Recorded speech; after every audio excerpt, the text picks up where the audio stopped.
ایران نے امریکہ کو سیدھا کہہ دیا ہے، جب تک تم اپنے وعدے پورے نہیں کرتے ہم ٹیبل پر نہیں بیٹھیں گے۔ لیکن سوال یہ ہے کہ وہ وعدے ہیں کیا؟ اور کیا امریکہ نے واقعی ایران کو دھوکہ دیا ہے؟ آج میں آپ کو وہ سب بتاؤں گی جو میڈیا صرف ہیڈ لائنز میں بتاتا ہے۔ اصل کہانی کیا ہے وہ آج اس ویلاگ میں آپ سنیں گے۔ یہ سب شروع ہوا جب ایران اور امریکہ کے درمیان ایک بہت بڑا معاہدہ ہوا جسے کہتے ہیں اسلام آباد مفاہمتی یادداشت، 17 جون 2026 کو۔ اور یہ بہت دلچسپ بات ہے، دونوں ممالک کے صدروں نے یعنی کہ ٹرمپ اور ایران کے صدر مسعود پزشکیان نے اس معاہدے پر الیکٹرانک دستخط کیے۔ یہ معاہدہ دراصل 14 نکات پر مشتمل تھا۔ پاکستان کے وزیر اعظم شہباز شریف نے بھی اس کا اعلان کیا کیونکہ پاکستان اس میں ثالثی کا کردار ادا کر رہا تھا۔ تو ہمارے لیے بھی یہ معاملہ اتنا ہی قریبی ہے جتنا کہ ایران اور امریکہ۔ اب آتے ہیں اصل بات پر، اس مفاہمتی یادداشت میں کیا طے ہوا تھا؟ میں آپ کو 5 سب سے اہم باتیں بتاتی ہوں۔ نمبر 1، فوراً جنگ بندی۔ لبنان سمیت تمام محاذوں پر فوراً اور مستقل جنگ بندی، یعنی کہ گولہ باری بند اور حملے بھی بند۔ نمبر 2، آبنائے ہرمز کھلی رہے گی۔ ایران نے وعدہ کیا کہ وہ یہ پانی کا راستہ جہاں سے دنیا کا 20% تیل گزرتا ہے اسے تجارتی جہازوں کے لیے 60 دن تک مفت اور محفوظ رکھے گا۔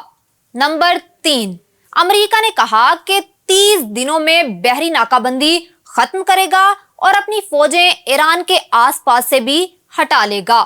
نمبر 4، $300 ارب کاری کنسٹرکشن پیکیج، یعنی ایران کی تعمیر نو کے لیے $300 ارب کا منصوبہ۔ نمبر 5، ایران کے جمے ہوئے اثاثے، یعنی جو پیسے باہر ملکوں میں پھنسے پڑے تھے وہ واپس ملیں گے، اور ایران کو تیل بیچنے کی بھی مکمل اجازت ملے گی۔ لیکن یہاں سے شروع ہوتی ہے اصل کہانی۔ معاہدے پر دستخط تو ہو گئے لیکن امریکہ نے اپنے وعدے پورے نہیں کیے۔ ایران کا کہنا ہے کہ معاہدے کی شرط نمبر 1 یعنی کہ لبنان سمیت تمام محاذوں پر جنگ بندی وہ آج تک مکمل نہیں ہوئی۔ اسرائیل اب بھی لبنان میں موجود ہے اور حملے جاری رکھے ہوئے ہے، اور امریکہ نے اسرائیل کو اس چیز سے بالکل بھی نہیں روکا۔ دوسری بات، ایران کے جو پیسے منجمد تھے وہ ابھی تک اصل میں ایکسیسیبل نہیں ہوئے۔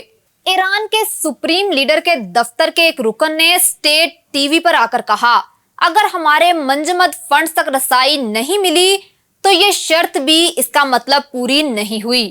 اوپر سے پچھلے ہفتے ایران اور امریکہ کے درمیان دوبارہ حملے بھی ہوئے ہیں، جس کے بعد ایران نے کہا ہے کہ ہم اب کسی ٹیکنیکل ٹاک میں نہیں بیٹھیں گے۔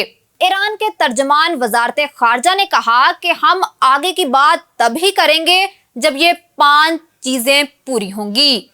ابھی صورتحال یہ ہے کہ ٹرمپ نے کہا ہے کہ قطر کے دارالحکومت دوحہ میں ملاقات ہو سکتی ہے، لیکن ایران نے کہا کہ ہم نے کوئی فارمل ٹاکس کنفرم نہیں کی، صرف مشاورت ہوگی۔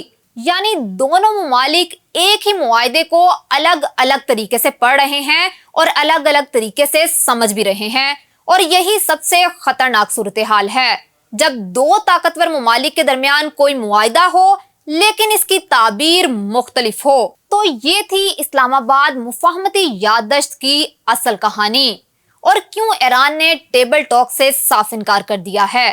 اگر آپ کو یہ ویلاگ انفارمیٹیو لگا ہو تو اسے آگے شیئر ضرور کریں اور ہمارے ساتھ جڑے رہیں۔ تب تک کے لیے اللہ حافظ۔